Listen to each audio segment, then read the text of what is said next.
flag of the United States of America, and to the republic for which it stands, one nation, under God, indivisible, with liberty and justice for all. Thank you. We have received the minutes of the last meeting. What are your wishes? Move to approve. The motion, is there a second? Second. All those in favor signify by saying aye. Aye. Any opposed? Jeff? Last week attended the engineers conference. A lot of good ideas. No, new ideas, new ways to approach a few things. So we'll be looking at trying to implement some of that stuff, see if it's feasible on our end. While we were gone, we got that extra bit of skiff of snow. So we do need to working on getting a new snow removal ordinance. You know, don't push it across the road. We had a guy south of Rhinebeck push it out into the middle of the far lane, not onto the shoulder. Didn't even try to that. Left it a couple piles in the road for the snowplow to push up the road. So are you educating these people on this? When we can, we're trying to stop and talk to them while we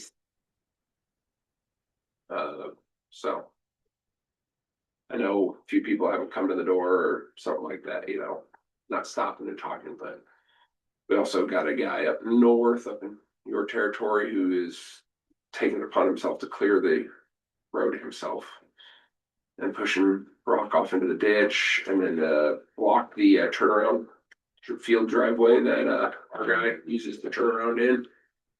So for the motor grader. So we've had a conversation with him and he told us basically to go pound sand. So I'll be seeing if we can't get the county attorney or somebody to send him a formal letter. I think this discussion has created a little bit of conversation among the constituents, because I've gotten a couple of phone calls. Yeah. I got one. Yeah. Did he follow up with you? That one, no. Okay. No, this is different. Okay. Apparently, Marty must have had a discussion with the person that was removing the snow. Yeah. And I think the person this individual was working for is going to be calling Marty today, or maybe you or Okay. someone. So I know Marty's talked to a few people. okay. So I'm not exactly sure which one. So are you proposing that we pass an ordinance? So in Iowa, it is illegal to push snow across the road. If they make changes to our road or whatever, and it causes an accident, they are personally held liable for that accident. So if they leave something out there or some, like a drift and somebody plows into it, they are personally held liable for it. If we see it and we do not say anything about it, we have our neck out on the line too, according to our insurance company. So if someone pushes snow from their driveway across a blacktop road and gets way into the right of way and it's out in the ditch, definitely off of the roadway, yeah, is that okay? No. As if they leave some sort of string of line or anything, anything in the road or. This one I saw, there's no string, no line or anything. And it's even off that gravel approach or the edge of that blacktop. It's way into the ditch. I mean, he did what I thought an excellent job. Yeah, and it's not going to cause a snow. I don't know anything about this one, so it's not going to leave a wind drift or anything like that. It's not on the west side of the road. On the east side. And it's lower than the road. It'd be a very good conversation to have with what probably insurance is expecting of us to do. And I don't want our neck to be on the line because insurance is not going to pay for something that we knew about and what's wrong. So what about like digging out mailboxes after the snowplow goes by? I mean, obviously they don't get too close, or are you replacing a lot of mailboxes? Where are they supposed to go with that snow? That, I mean, are they doing shovels or I guess I don't know exactly. I mean, I know we have to open up. Not our road, we use that. Yeah.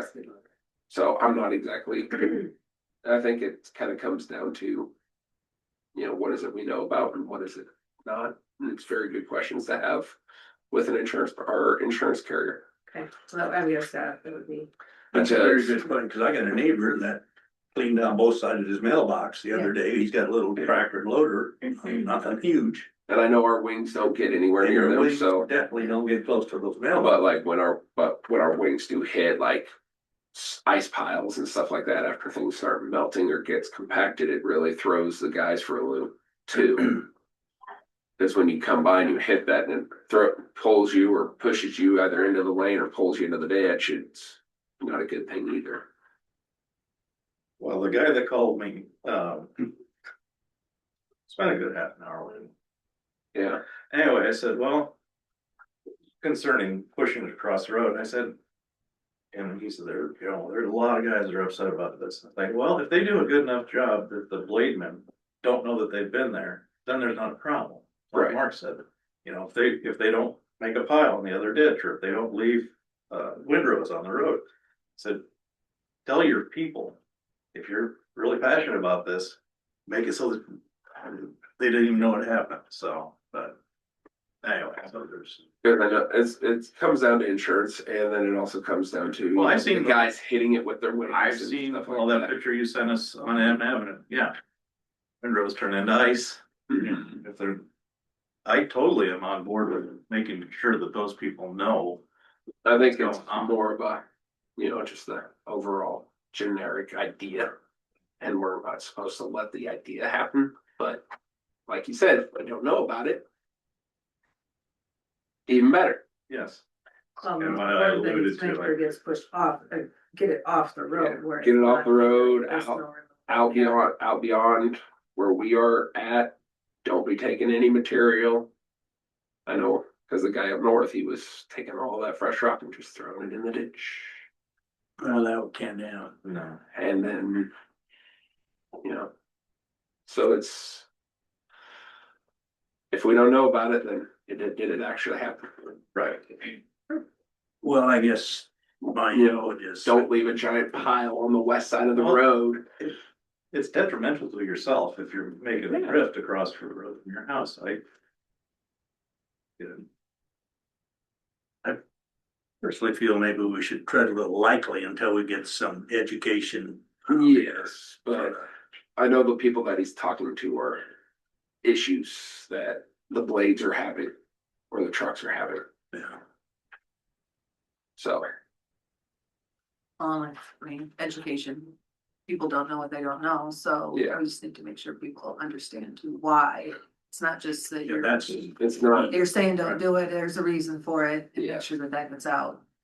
because if somebody does hit it and kill themselves or damages their vehicles, then I'm gonna say county's not paying for anything. You need to go to that landowner or whoever pushed that snow over there. I mean, our name will probably get a quarter, if there ever is a lawsuit, our name is probably definitely gonna be on there and we're gonna have to show that we did not know about it. And but we're also in rural and everybody knows what's going on, but you never know who's coming down that road and what they're driving. Probably didn't help either with the amount of snow we got right away. No, the ditches filled up real fast and now we're talking about snow again on Tuesday night with 40-mile-an-hour winds on Wednesday. I hadn't heard that. yeah. Yeah, a little bit of rain and then a little bit more snow on Thursday, I think, so. This is gonna be interesting.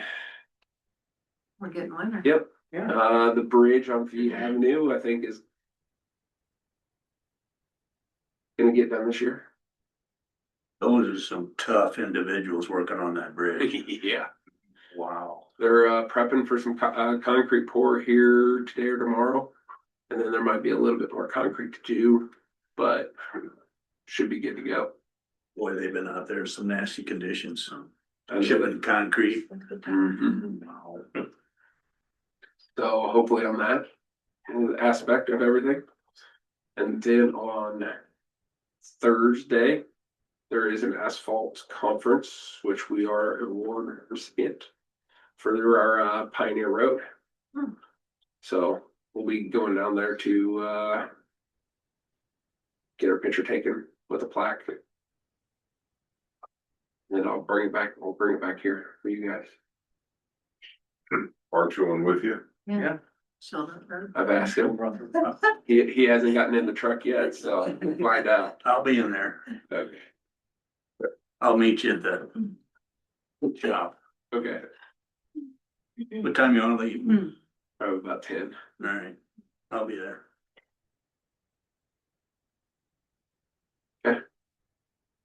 Cool. Any other questions or concerns for Jeff this one? Otherwise, thanks to the guys for going out. I mean, the last couple weekends have been, I think last weekend was probably worse. The snow was a lot wetter, heavier, harder. Oh, I did talk to a few snowplow like equipment outfitters for trucks. If we want a snowplow, if we want to buy a truck, that's, a couple months lead time right now. But if you want to put snowplow equipment, sanders, blades on that, that is 1 year out. So if we sign a purchase order today, we're looking at this time next year for snowplow equipment on a truck. But if we bought a truck now, we'll see it here in March. So you get the truck, just can't move snow with it. Correct. So I want to probably, when we come around budget time, if we can talk about a truck, we might want to put in our order for plow now before we even look at getting a truck. So then we can have the whole unit shipped to us a lot sooner.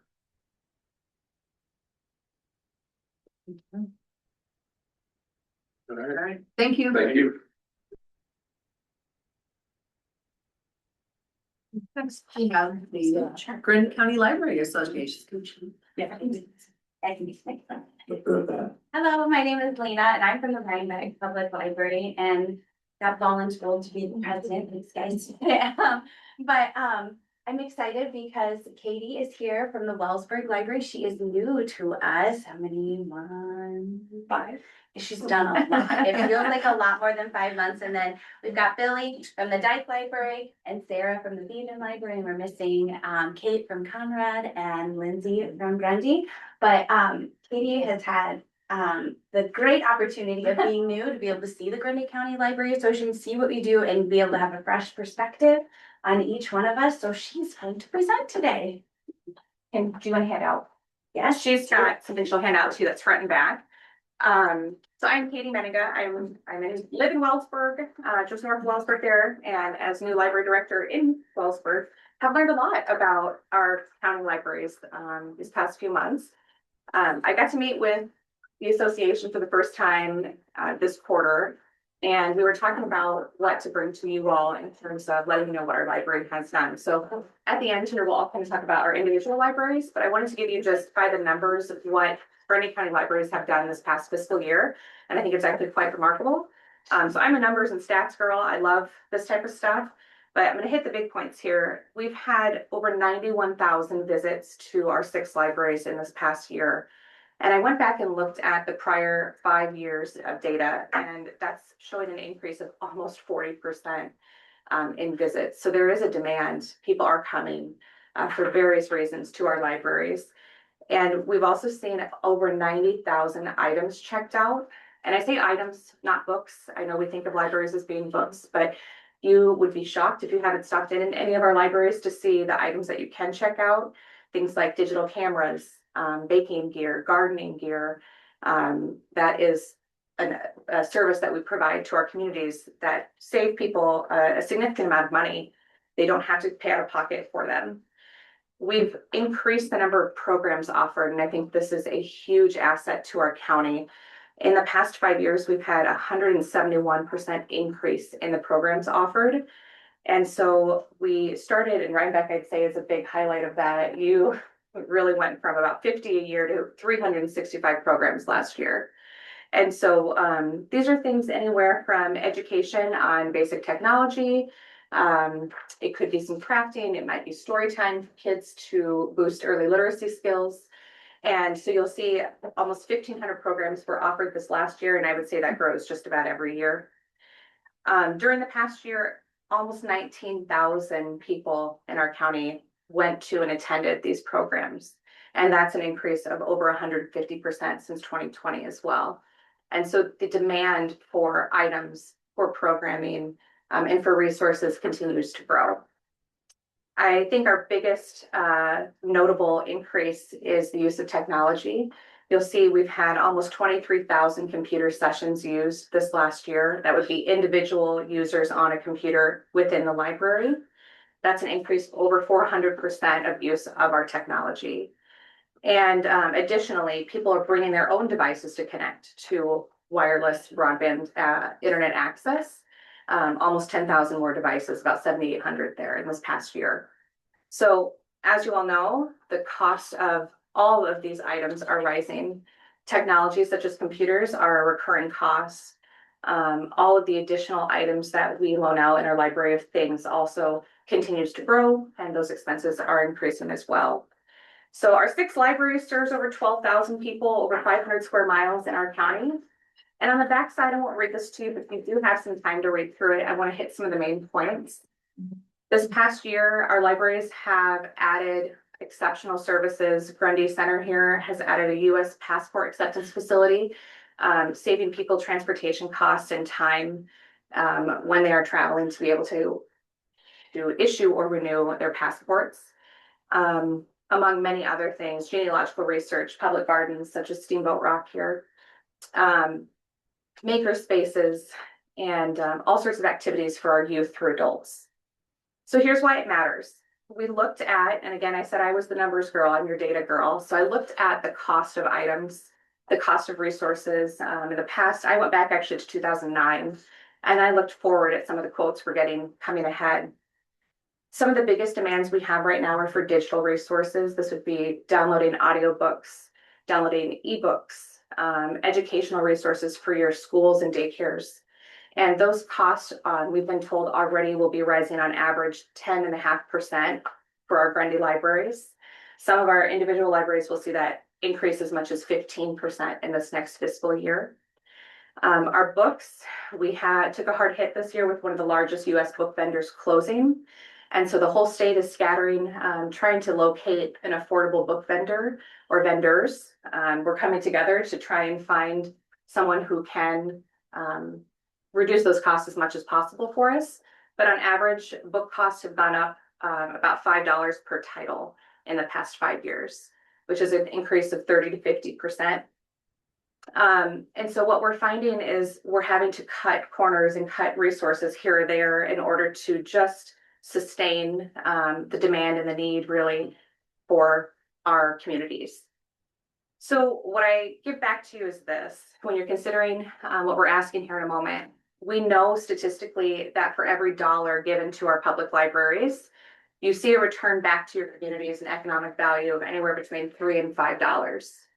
And so really it's an investment, and it's a pretty good return when you consider what our banks are giving us right now, right? And so what we are hoping for is an increase of a 7%, which we know we don't ask for lightly. Historically, that's been anywhere between 3 to 4% from what I can see. But that 7% allows us to have the same buying power that we did approximately 5 years ago to purchase those digital resources and items that we need that are demanded by our communities. So I'm happy to answer any questions. We can also talk about our individual libraries too. If there's anything you want number-wise from me, I have most of it stored up here. What do you ladies attribute such a large increase in use of the library in the last year? Just because you all are great promoters, or? We're killing it. I think it's a combination of things. Yeah, I think marketing and promotion big time, getting the word out there, and then our libraries have transformed. So libraries used to be more of go in, you and you check out books. And the community has just needed more. They needed that third space. My daughter is in middle school, and so Grundy does where they ask the kids to go around and come up with an idea of what the community needs. And there's always talk of like replacing sidewalks, but if you look at the overall theme of these, they're looking for a community space. The kids want to come up with a youth room and there's different aspects of that. A place where a resource where adults and kids can go that doesn't cost anything, that isn't a continued financial burden on people. We know that the cost of things are going up, and we see people who maybe weren't struggling for the basic necessities, And so we're a place that is meeting the community for tech resources. You're learning new avenues of trying to use your computer. We have teens teach tech for us. You are considering doing tech classes. And then leisure, like that's a part of it too. Yes, they're doing a craft that they're willing to chip in and pay more for the supplies, but what they're building is community. They're coming together, they're making new friends, and they're expanding their friend groups, and that's growing into something. And that's making them want to make their family here. That's making them want to stay. That's making them want to expand. It's connection. Honestly, I think it's connection that is causing such an increase. You're not just going to grab a book and leave. No. Even my readers who come to grab books are sitting there and telling me about their grandkids visiting this weekend. They need a place to go. And we just talked about the snow piling up here in Iowa and how cold, and we know those winter months can be really hard, but the demand to have a place to gather is huge in Grundy County. That doesn't come with strings attached. There's no rental fee. There's no need to provide something else in order to be there. And we've removed fines, which can be really nerve-wracking because it's like, whoa, we're never gonna get our stuff back. There's no collateral. I have actually seen the opposite. Things are coming back. I've had to replace a lot less than I've had to replace materials where people think, oh gosh, my fines have gotten so bad, just forget it, I'll keep the material. No, they think that. They have to keep the conversation because there's no shame tied to that. And we are still a library. We still have books. We still are doing reading. And actually, our library has just started silent book clubs. People actually want us to orchestrate a time for adults where you come in and you chit chat with other readers, and then they want to sit silently next to each other and read. I never in my mind thought that would be successful, but they want to be together. they Again, want it to comes be back together, connection. not talk to each other. But be together.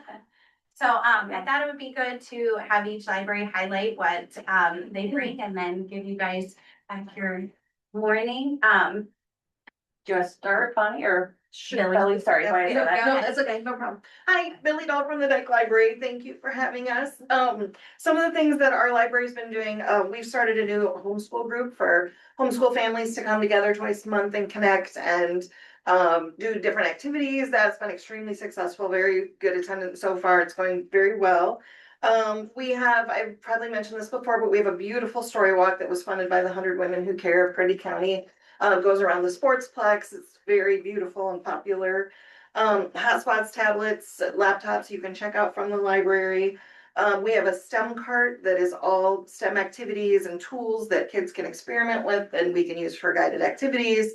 Every year we do a costume swap so people can bring a costume and get rid of an old costume and take a new costume as their kids grow. We have on early dismissal days for school, we have early dismissal activities.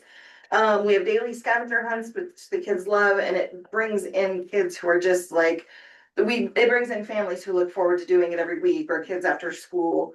And we recently received a grant. We're increasing our, improving our accessibility. We're installing 2 electric door openers to 2 of our interior doors. And that's been a really wonderful experience. It's involved a lot of community collaboration to get feedback from the community on what they think our needs are. And what I thought our needs are different from what they told us, which is embarrassing but wonderful. One very simple thing was we had a table that was in the way of the electric door opener for the exterior door.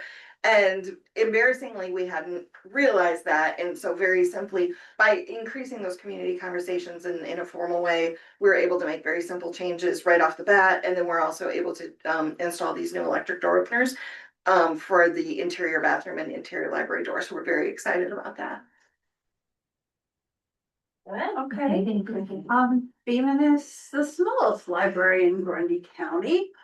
We get along with 2 part-time people. Right now, we're running with 1, but those things happen. I think we do a lot within the 22 hours we're open every week. We are accredited by the State Library of Iowa. We also have a library of things that people can check out, a microscope, a sewing machine, binoculars, things like that. We have a public garden. That also includes a story walk, which we change. It's in the snow right now. It needs to come down. We have STEM activities every Wednesday afternoon for kids after school. We have a story time for toddlers. We were awarded a major program from the Governor's STEM Council, which includes kits and software to do science projects, engineering, electrical, and 3D printing. We have mobile hotspots to check out, and we partner with the organizations in the community. We work with the Lions Club to fill a food pantry for those who need it. And we sponsor with the Women's Club, Iowa author to come every year. And we do other programming for adults as well. If you have any questions, let me know. Thank you. I'll start with Rhinebeck and then I'll share Grundy's. We started, like you said, programming was the emphasis and still is very much the emphasis when I started 4 years ago. And that is getting people in, and now we're starting to see different fruits of our labor. It's pointing right back to literacy. So you get them in, you get them thinking that the library is, and realizing it's more than just an old building. And now we have two book clubs that are continuing to be strong and have grown to, one of them is over 20 members that we are using interlibrary loan to get the books for, which means that I get those 21, 22 books for free through the state library. And both of those, the other one is almost to 20, but new this year we started a 3rd through 6th grade book club. And if any of you have been around that age group, reading is always hard. And I said, okay, we are going to consider ourselves successful if we have almost 5 kids, just almost 5 of that age group. And there's 20 kids, which is too many. And they are on their 2nd book that they are reading. These are that they choose with guidance, just respectful of the wide range of age groups, because I thought, make it that big, because surely we won't get more than 5. And that pointed back to literacy. They are reading, they're bringing their friends, they're having we call it bookish discussions, but they're having literary discussions on age 3rd to 6th. So yes, programming, it brings them in. It's a lot of work and it's required a lot more staffing. That just happens. It's more manpower, it's prep, it's rolling it out, and then it's the after, which is again why I'm so proud of Billy from being able to go from a part-time staff library to a full-time staffer. That is huge for her community. And we've had to double our staffing. We still have 1 full-time staff and then part-time staffers, and we've added high school library pages. So having those high schoolers in and teaching them skills. Yes, they're working, but they're learning a lot of skills that they can take on with them. And then also, we're doing a whole remodel. So I'm a tired girl. We start our first phase of a full building remodel plan. He gave us, we hired Freed Construction, and he gave us the first week in February, we start it's gonna look a lot different. We're gaining 2 storage rooms because programming needs storage. And taking the office space to take up less floor space, but be more efficient space. So more floor space, more shelving for all the things that get checked out, said 90,000 from all of us. So yeah, it's busy. Grundy, they started their kid librarian of the month. Wellsburg did that, and we want to start that. It just gets those kids excited and gives them ownership and responsibility. Every library does it differently. The kids usually get to put on a display, get to pick book recommendations, and get to work behind the desk to see what it's like to be a librarian. And then all of us doing our need one, take one in our library. It's usually community funded. I believe all of us have been solely community funded of hygiene and food supplies that people can come in with dignity, no questions asked, grab. Grundy also has a library speakers consortium. They offer a range of monthly virtual author talks from best-selling authors and thought leaders like Philippa Gregory, Lisa Jewell, and the Smithsonian Institute. Any questions? I want to leave you with just a couple things that I think we need to point out. We talk about community, but what that really looks like and what these libraries are doing. Two things that happen in our libraries in Wellsburg this past couple of weeks. We're seeing kids come in for book club, but they're sticking around and they're doing the puzzle with Joyce, who's been here for 60 years in the community. And then next thing you know, I hear, hey, you know what happened this weekend? Those kids stopped by my house and they shoveled off my snow. They are making connections, not just with their peers, but with other generations in the community. I had high school volunteers that came and helped this last weekend do gingerbread house decorating. And they are probably some of the shyest kids I've ever seen in high school, but they were willing to help. Not because their parents signed them up, not because somebody drugged them there, but they want to be there. My middle schoolers are sticking around and going, can I help set up tables for the adult programming tonight? They want jobs, they want to be useful. And I think those are skills that they may not be getting at home, they may not be getting elsewhere. And those are things that we want to stay in our communities. So those are the types of things that this funding would help improve on across Grundy County. Yes, Questions? well, on one of your bullet points here, Yeah. for every $1 invested in libraries, return 3 to 5 in educational economics. Give me an example. Yeah, so if we look at just a cycle of a generation, right, from a student who gets good early literacy skills, who is successful academically, who then goes on maybe to higher education or not and begins a business here in town. They then create and stir more economy here. You're going to have people who stay within your communities to build wealth, who then give back to your communities. So I think there's a lot of us who are local that. And then we all work within the community. So I also, librarians usually have lots of hats, and part of our accreditation is we are encouraged to be on other boards. So I'm on the community development board in Rhinebeck and currently just drafted up and sent out a grant for them to get for businesses, a facade grant.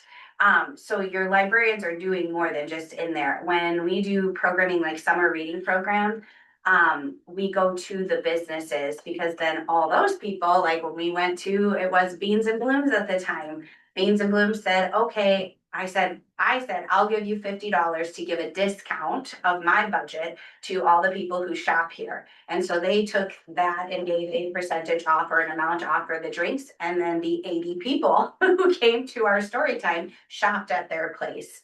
Our silent book club that I talked about, that's 20 people who went to the coffee shop and they bought all their stuff there that night too. So I mean, we're not just in the library, we're out in the community, we're out supporting your businesses, we're out wanting the community to thrive because it's a relationship. If the community is doing better, there's more funding for the library to do better. So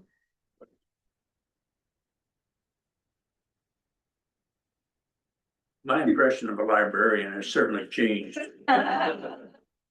Since I was a boy, which has been a while ago, I remember having this library card. You had to go down and the lady at the desk was somewhat stern and we had to be very quiet in the library.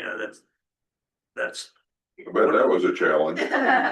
for some of us, that's true, but the enthusiasm that you ladies show nowadays is just, to me, overwhelming, and I can see why people want to come to your libraries. Thank you. It's just Thank you. very evident that you're really dedicated to your profession and thoroughly enjoy what you're doing. And this brightly colored flyer, Yeah.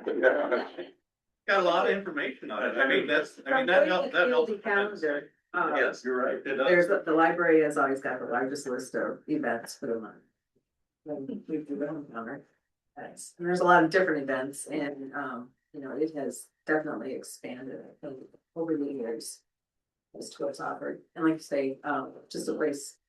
Yeah, there, Joyce, and there's a few others there are always at the jigsaw puzzle that is always going. So. It's never empty. Yeah, Is it? yeah, Oh, yeah, she's relative. yeah.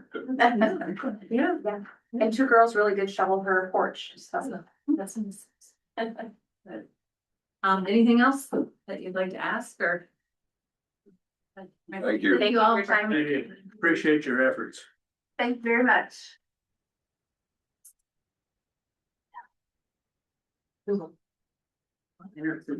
Andy, I think you have the next presentation here. Good morning, everyone. Good morning. I just have a question. I can't ask Heidi because she already knows, but what do you guys think our poll workers make an hour? Probably not a lot. 25 dollars. Okay. 17.50. Vic is right. $10 an hour. That is right. Yeah.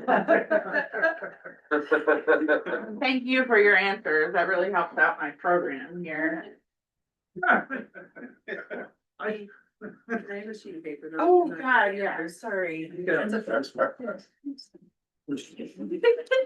So if you guys want to take a quick look at the sheet, and then I just have a few words to say, but we just recently had on one of our chats a wage question regarding poll workers. These were the counties that replied, and it just really got me thinking about our poll workers. I know some of these counties are bigger, whatever, but I think a poll worker is a poll worker. It doesn't matter how big your county is. And below are some costs of what it will cost us to give. What I'm asking for today is a $4 increase with a $1 increase every year following. So we can handle this year, I'm going off my script, but we can handle this year a 4-year increase with our current budget. And then next year, the increase would be less than $1,000 for our general and primary elections. To give those poll workers another $1 an hour. So each year Iowa needs over 10,000 precinct election officials to ensure the election process runs smoothly. Grundy County hires 30 to 35 poll workers for each city, school, primary, and general election. On election day, precinct election officials are representatives of our county and the auditor's office. They're professional, fair, and impartial to all voters. And well-run elections are the key to our democracy. By actively participating in training, the poll workers increase their knowledge, build their skills to better support voters in the voting process. Election days are long, usually 15 hours or more, and finding workers can sometimes be a hard process. We're lucky in Grundy County to have a great group of women and men who continue to serve, and we are finding new workers as well. We recently had a poll worker retire at 84 years old after 25 years of being a precinct election official. So that was pretty exciting. That was Mary Lou Mosher.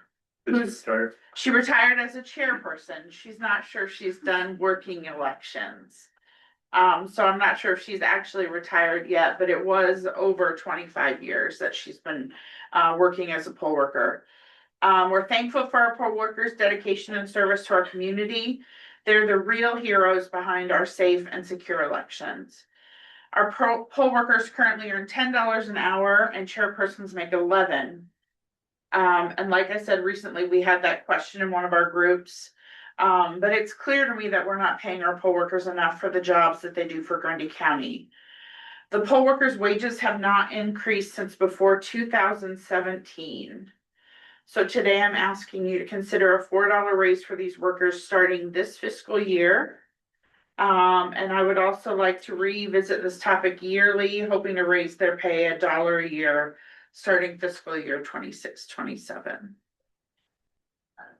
So you're asking for $4 raise for this fiscal year? Right now. And then we will reassess every year or automatically raise? Automatically raise it $1 is what I wanna do in that very first session where we do all of those things. Just get a new resolution and pass it every year. So this could be done by resolution, which we can prepare if you guys approve. I mean, we can kind of do it whether you approve it or not because it's in our budget. But I really just think it's a good conversation to have. And see what we can do for these poll workers. Someone who works a $15 or 15-hour day, plus their training usually gets a paycheck for around $180. This would increase it to more like $230, $240. They're not doing it for the money. They're not asking for more money. I've never had anyone say anything to me about the money, but I just think it's the right thing to do.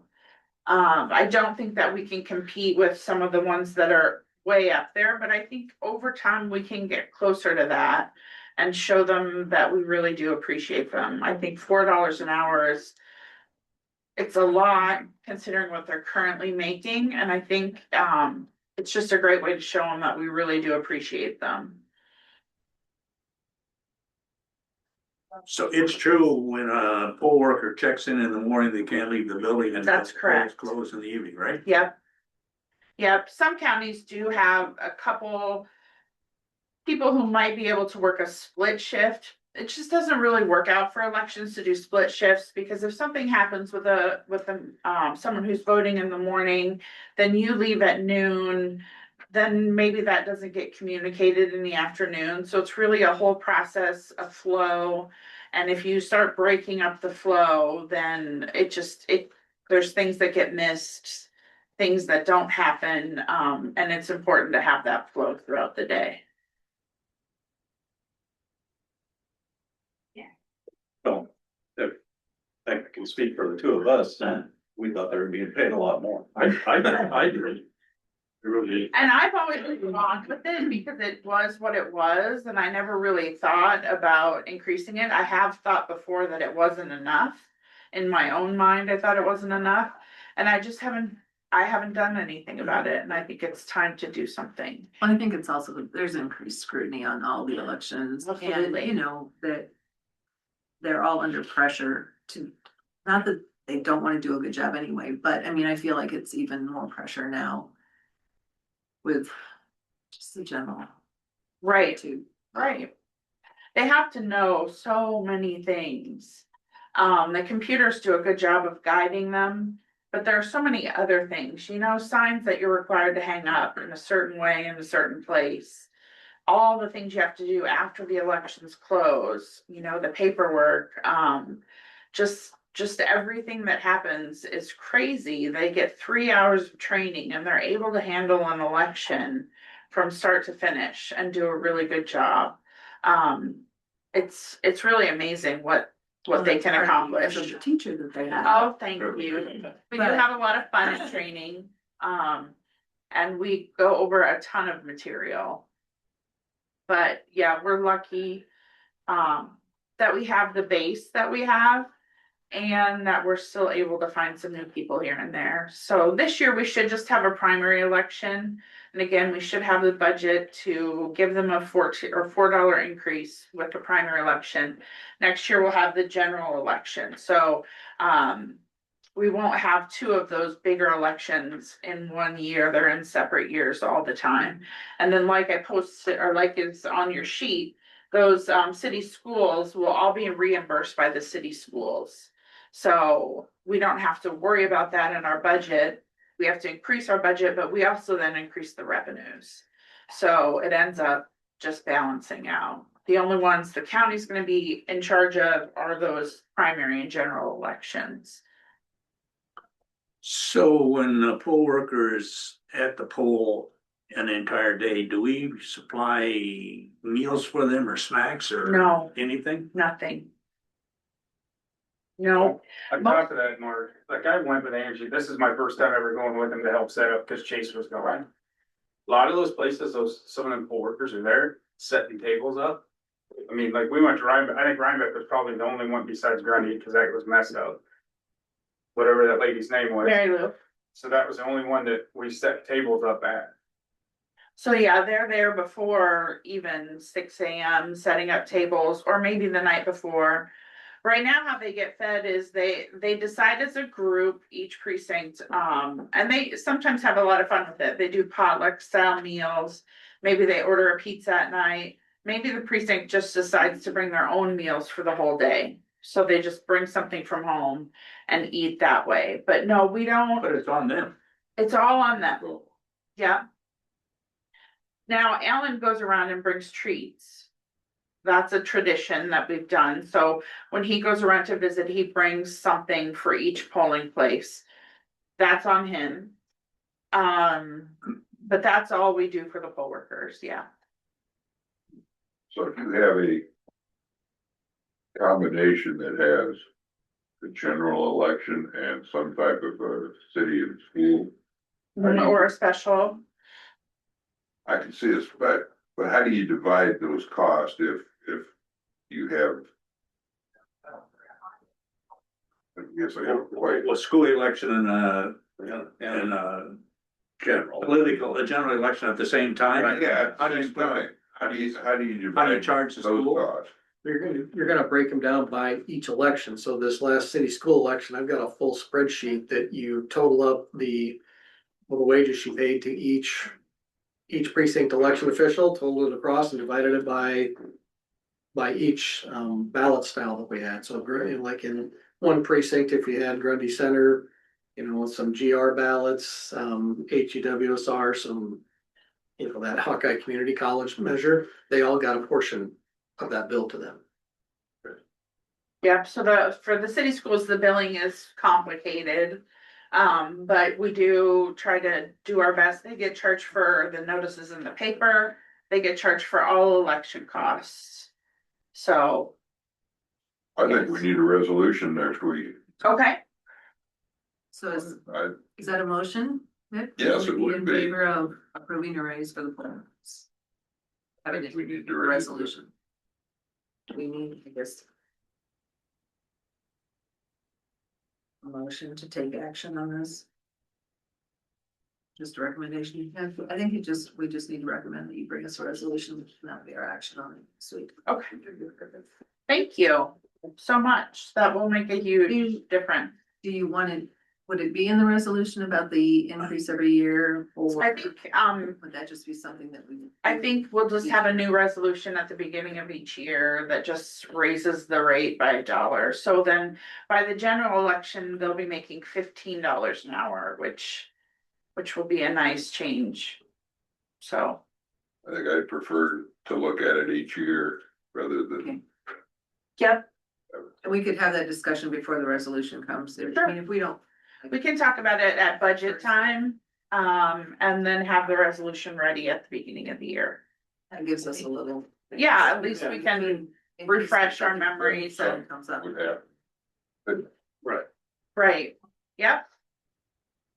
Right, thanks, But guys. poll workers that you have, are great, but I'm usually there early in the morning. Yeah. I have to deal with everybody, but. Well- I'm assuming, Before they get tired, huh? I'm assuming at the end of the day, they're just as cheerful as they are. They really are, and, Conrad got 5 gold stars this year because we didn't receive one phone call from them the entire day. So they never had anything they couldn't handle themselves, never had any questions. They just took care of people for 15 hours and never needed assistance from us. So, I mean, we welcome their calls. We're here to help them. But when you have a precinct that can go a whole day without ever needing anything, it's pretty amazing. So we've got great people. A lot of their questions are, done in moments of panic. I'm not gonna have enough time. I can't do this. I need help with whatever it is. They're not actual problems. It's just stress, and then sometimes situations are interesting, but they need help walking through. So, I'm glad you brought this to our attention. thank you. I'm glad I did too. I'm really excited. I know some of those poll workers are on Social Security. They look forward to working because they look forward to that paycheck. It really helps out. I've got a couple that are like, call me whenever for anything, because they need help. So this will make a big difference for them. Thanks, Angie. Thanks, Thank you. guys.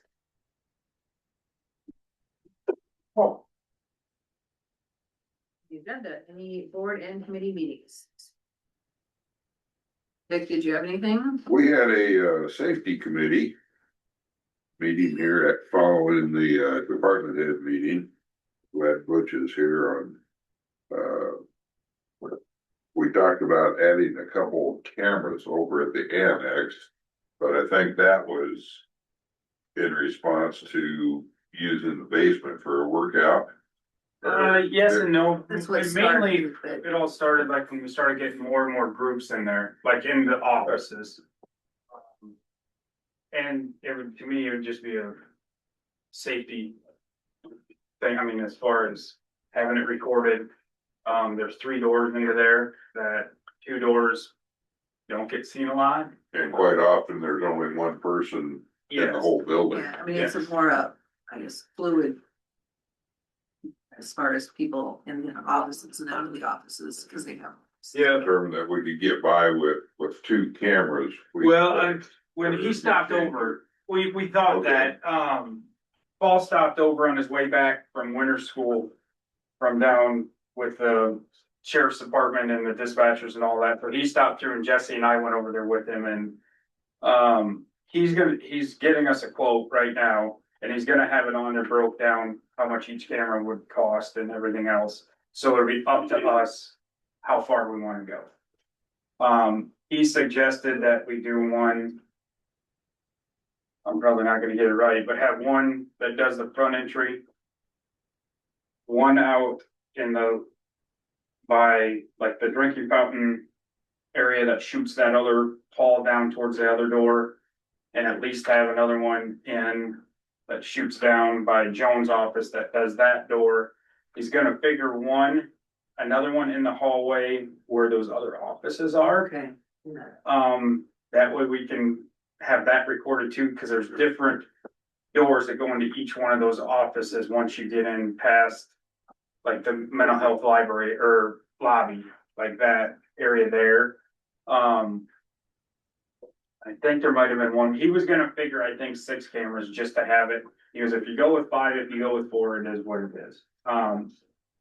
So he was gonna do that. And I know at one time Jesse had said, Angie, that they wanted one in the To the door, to the election. election room and one in the election room. Yes, so I think one of them that shoots the hallway down towards the other door would cover that. And then if we have to later on, or if we wanted to do it now, we could. He said when they do it, he's probably, when he pulled wires, he's probably just gonna pull extra wires and have them up above the ceiling. That way they're there. If we decide to do it later on, we decide to do it later on. So, but I took his suggestion on where the camera's shot, or how far they would go. He goes, cause the only problem is, he goes, you could have a camera out here on to me, it'd be where the meeting room is, that shoots out. He goes, that is supposed to do the front door. He goes, you might not get clear resolution of the people space. He goes, it might be better off putting one closer, putting one here. He goes, for the amount the cameras cost of, $300-400, whatever it is, and he goes, you'd probably be better off just doing it so everything's clear. But so as soon as he gets that, I'll bring that to you, Jesse, and I'll bring that in here to you guys decide. And We have no cameras in that building now at all. Well, We just got the door locks when we did the door locks here, like with the key fobs. And, so now, when someone key fobs in, it's recorded, but if someone doesn't, I mean, you don't know who anyone, I mean, I don't wanna say this now, but yeah, we don't know. There's a lot of hallways in that building. There's a lot of hallways to hide, Yes, I mean, there is. there is. I mean, there's a lot of little Like rooms, the- Heidi and I walked around in there and. I mean, there's a lot of offices in there that you don't even know are offices. There was one I did not. I mean, didn't there's know one it was in the office. mental health that, Is that right? Yeah. oh yeah, like in the, off I thought it was the locked. lobby, there's a door to here, which I didn't know it until. Todd had an extra girl over there and she was in that office and I'm like, I assume that was storage for her. Yeah, I thought it was. But it's storage, a yeah. full office. I mean, there's right, well, there's 1, 2, 3, 4 offices on that mental health side that you can use. And. Yeah, We'll look around it. yeah. And that's just it is. First time I didn't know there was anyone in those offices, so I went in when I was cleaning and went in there and there was a lady sitting in there. She's like, hello? I didn't know who she was. I'm like, who are you? She starts explaining it. I'm like, oh, okay. So I started talking to Chase. He's like, yeah, she's been here a couple times. I'm like, never seen her. Yeah, sorry about that. I mean, it's- Yeah, me. So I mean, yeah, there's different people in there now that we don't, like, we haven't set up now. After that, the other lady started that, they go over and get a key from the sheriff's office. It gets them into that office and into that area and into the building. I mean, it doesn't get them into like So the. public health or any of those, but that way they know who's over there and who checked the key out. And they know when there is someone in those offices. Yes. Also for the safety and security purposes. Yeah. So. the other, another subject was Chase has given the clerk, several ideas for safety wise, but he has not had any response back from them, so. Yeah. It's kind of up to them. So he's a little disappointed that they haven't replied to some of his ideas. And they came to us a little while back and wanted to know if they could have access to the cameras in the lot. I mean, I don't know if you guys remember that about having access to the cameras in the lobbies and the, I don't know if it's judges chambers. That way they know who was up there, who's going. Well, they haven't done anything with it as far as getting their side of their stuff done yet, so. It's just, yeah, like I said, we can only do what we're able to do. I mean, we can't put the stuff up for them and do what they want. I mean, they wanted a door in between their room and there, and they were gonna give me pictures of how another one did it. Well, they haven't done it yet, so, I mean, just waiting, Yeah. just waiting to see, I think that's about it, wasn't it? All the important stuff. yeah. There is a basement to the annex.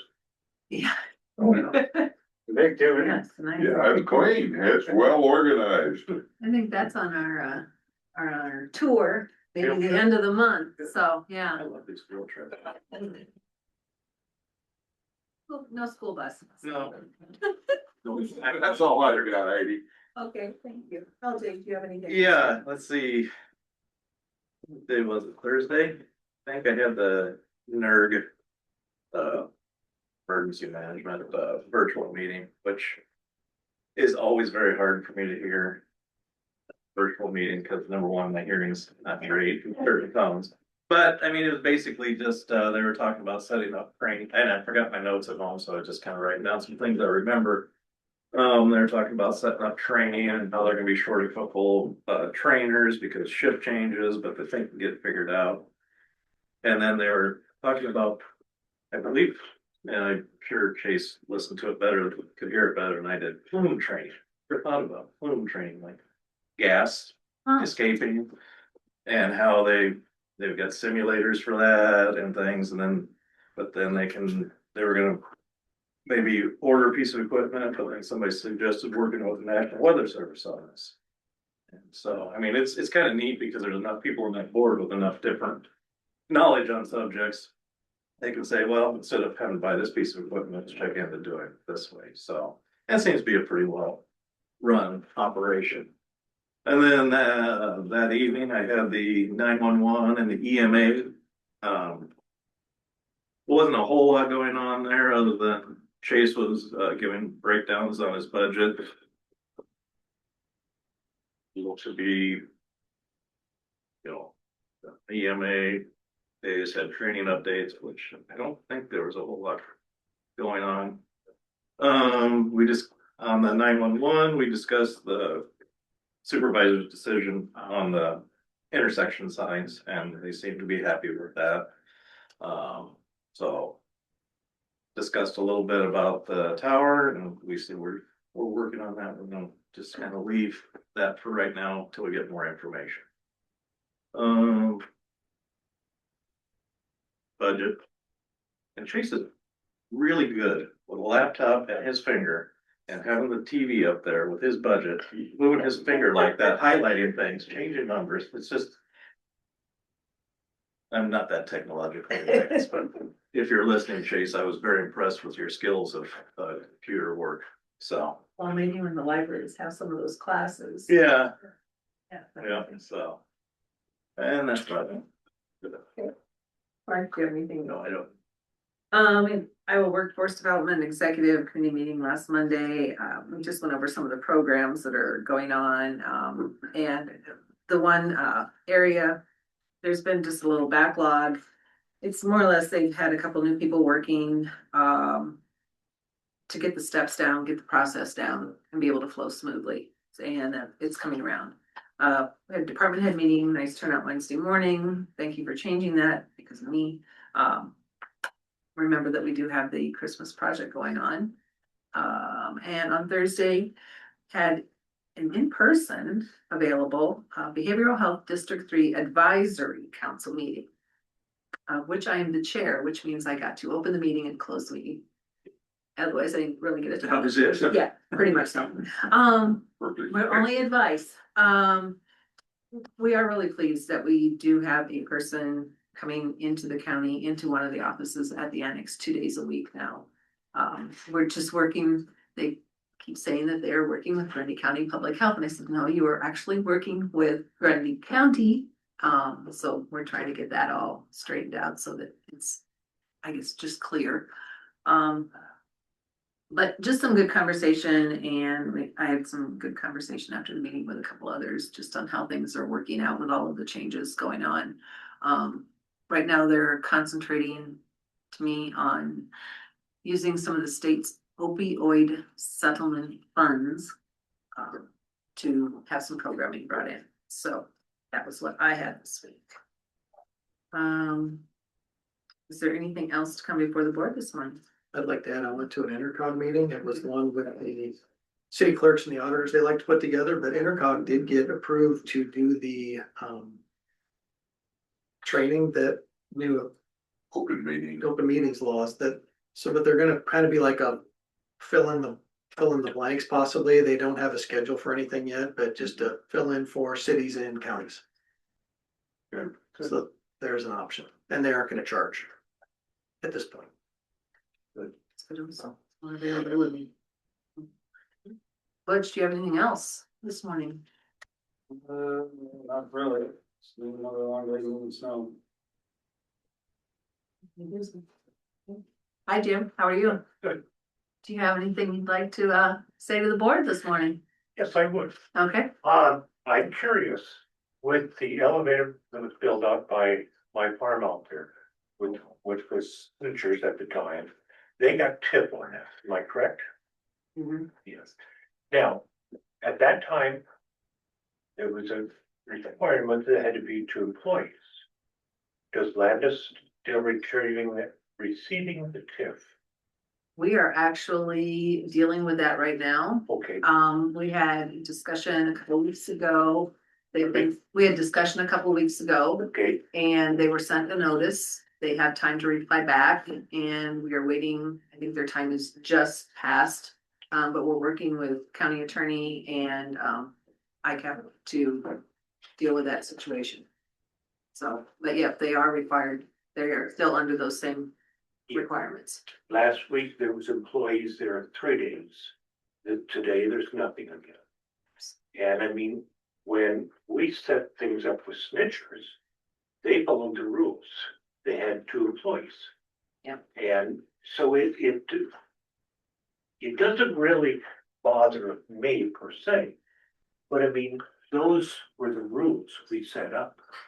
And they did agree that they had not, they had not had the personnel Yeah, there they as did required, not. and they didn't dispute it at all. We had a Um, Zoom meeting with their Pardon attorney. We had a Zoom meeting a few weeks back with their attorney. And I was ready to, argue with them because I know that nobody's been there. And basically she said, We nobody's there. goofed up. We goofed up. So they don't have the time records to show that they've fulfilled their end. So they're admitting that they didn't fulfill their end of the bargain. So, but there's still some time left, Yeah, there was, but after the notice is sent, they do have 30 days to rectify that. Okay. If they don't, then we have different actions we can take as a board going forward. But we want to make sure that we carefully examine Right. all those options first. We don't want to, ruin any chances going forward of anything that could happen there, so. But So- the reason we set up these rules were to benefit Grundy County. Yeah. That site. And I mean, those rules have to be followed, in my opinion. Yeah. And I think if anybody would agree with that, am I correct?